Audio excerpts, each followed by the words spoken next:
Hey, 2018. Welcome to the first episode of A Champion's Perspective. I'm Smitty, your host. And with us today is our special guest, Tim Kovac, with a little inside information. Yeah, I wouldn't say it's inside. It's more like outside. Just a quick summary of some things I took away from week one, which there were some really exciting games and there were some games that weren't really that close. But overall, I think it was a great week one, and we're looking forward to a great year here. Great call, Timmy. Great call. Let's get right into it here. We're going to go over the matchups of this past week. Timmy, I think you got a little breakdown of each games. I did. I tried to put something together for everybody, and it is what it is. Just my knuckleheaded thoughts. So we're going to start it off here. Oh, sounds good. We got D's Nuts versus Pimpin' Ain't Breezy, which was Davis versus Smitty. As you guys can see, the scores are all posted there.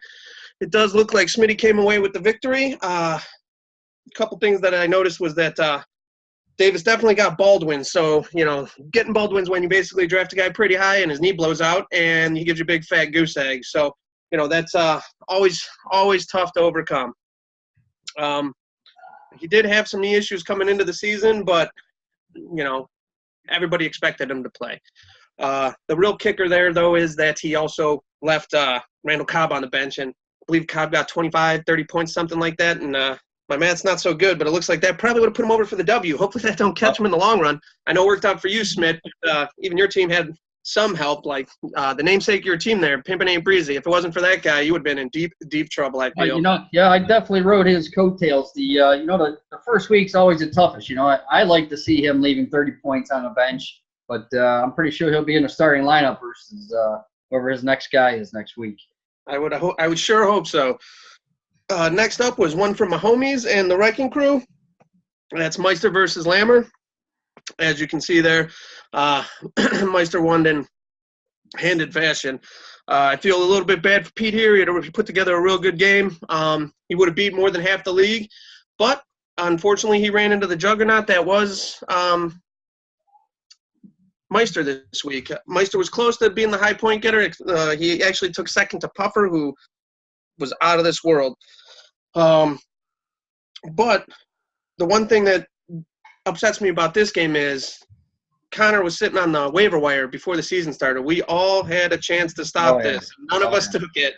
We just let Ron pick up the handcuff. And I'm kicking myself in the butt, Tim. I grabbed that Jordan Wilkes for Colts, who's going to Marlon Mack.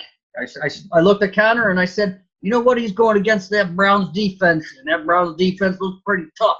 Looks tough. At least I'll pick on that. Boy, did I screw that pooch. Pete's team's actually looking pretty balanced. The big letdown on his team basically was, Goodwin, I believe? Got a 0. Took some sort of deep tissue bruise in the leg, out for the game. Questionable for next week. So who's that? Is that the Tampa Bay wide receiver or the San Fran one? Which one is it? Goodwin should be San Francisco. Oh, I got you. Yeah, Goodwin, not Godwin. My bad. Or is it Godwin? I don't know. I think you're right. Who gives a shit? It's the San Francisco one, the San Francisco non-treat. Next up would be Marshall Law versus Mac Chase. Some of Mac's team kind of just disappeared, but they both put together pretty relatively decent games. Marshall's got a pretty quality roster, top to bottom. If you look at it, it's just a bunch of 10s and 12s across the way. And he got that one big run out of Saquon, which really pushed Saquon into that high first-round pick status to where he drafted him. Yeah. Mac, on the other hand, his running backs really let him down. If you were to look at his squad, they all underperformed. And, guys like Zeke. I wouldn't mind to take a look at that. It is Max. I wouldn't mind looking at his team underperforming. I just click on that. Let's get a little zoom in on this this crap take. Oh, you aren't kidding. So if you look, Zeke Elliott underperformed, even with 14.6. Where you take him, you expect a little bit more. LaShawn McCoy shit the bed. Then you go down, Latavius Murray shit the bed. He didn't get a lot of help, but from, as you saw, it's like 3 big guys and 2 big guys and an average day from Luck. So yeah, I was going to say it's tough to see how Mac averaged up to 100 points, but I don't even think 98.6. Yeah, that's not going to do it for you. No. It's close, but no cigar. All right, let's move on, Timmy. I think you got Ben and Puffer up here. That's right. Fake mustaches versus Todd Gurley. I got to tip my hat to Puff for this one. High point getter.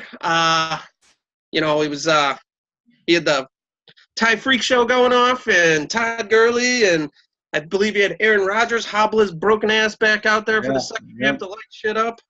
But overall, I think we got to give the champ a little golf clap. Timmy, what do you think? I think so. Golf clap.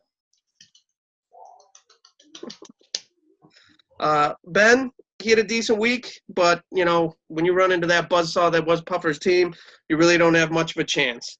And also, his number one running back and his QB both, they were both skanks this week. He had Roethlisberger, and I forget who his number one is, but neither one of them performed to how they were supposed to. Did Ben grab Fournette? No, that was me, actually. Oh, gotcha. Don't worry, that's coming up. Well, hey, Ben, nice job starting Roethlisberger, you shithead. Next up is the free bill jobs for everybody, and the Matty Ice Baby still blows. So, yeah, this one was me versus my brother Bill. I am lucky, very lucky I ran into bye week Bill. I had a bad performance from my starting quarterback. I had a bad performance from my tight end. I had a bad performance from Fournette, who got hurt. But, I was playing Bill, so I was still able to eke out a one. Straight as the crow flies, baby. Fantasy gods have shined down upon you. That's right. I feel bad for Bill. His team probably underperformed most than any other team I'd seen. Like Stafford, just terrible. No one could have seen that performance coming. Then Walker got hurt. Cooper, he tends to disappear in these big situations. It's Monday night, and he just disappeared. And then Hunt was underused. So, that's your top four picks just didn't do anything. And that one hurt. Bill, if you're watching this, it's going to be real tough for you to get the points leader, at all this year with only 66.8 points. Yeah. Good luck. True story. You keep that up and you get a trophy and a new T-shirt. Oh, yeah. Yeah, or maybe just wear that shirt again. We'll just put ×2 on it. Last but not least, we got Shags Alotopus versus Tribe Time, which is Scully and Holbrook. Scully's team put together a monster. He had Kamara and Julio, who both had fantastic weeks. The Vikings D scored a ton of points for him.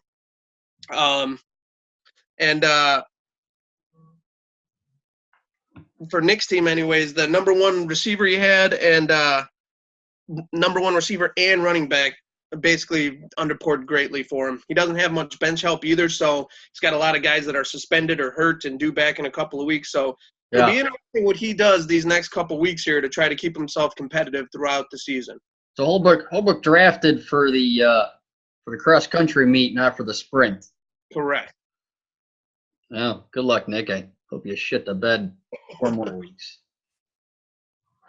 All right, Tim, with that recap. A little razzled from when he showed up and he's like, he thought we were doing the live draft and not the computer-generated one, so he was like meltdown mode as soon as the draft started. So holy shit, wasn't that a mess? It was a shit show. And then it sucks, but it is what it is.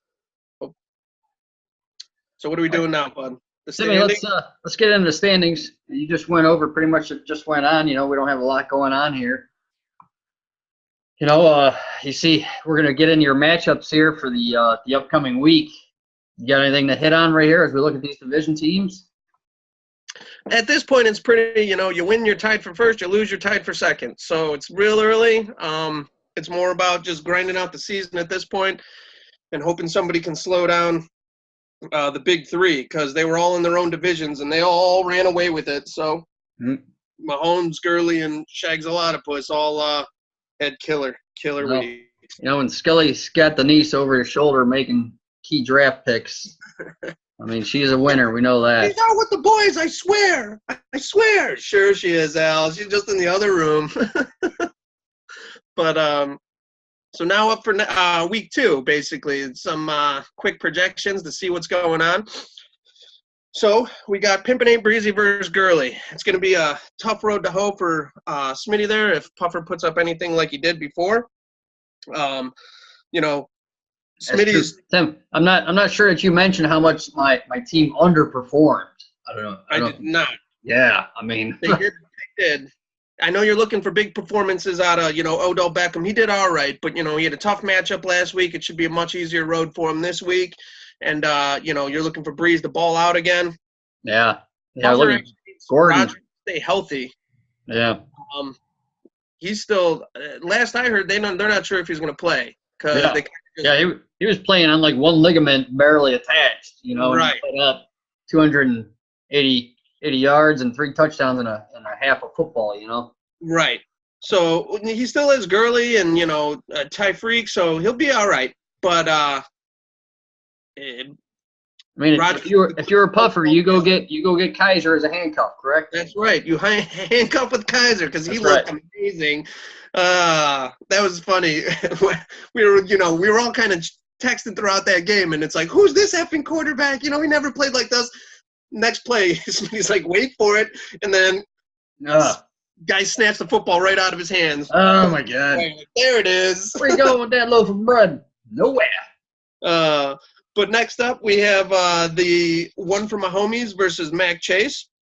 So, again, Ron had a killer week. So, I think this match will be a little closer because I think Ron's team will come back to earth a little bit and Mac's team greatly underperformed.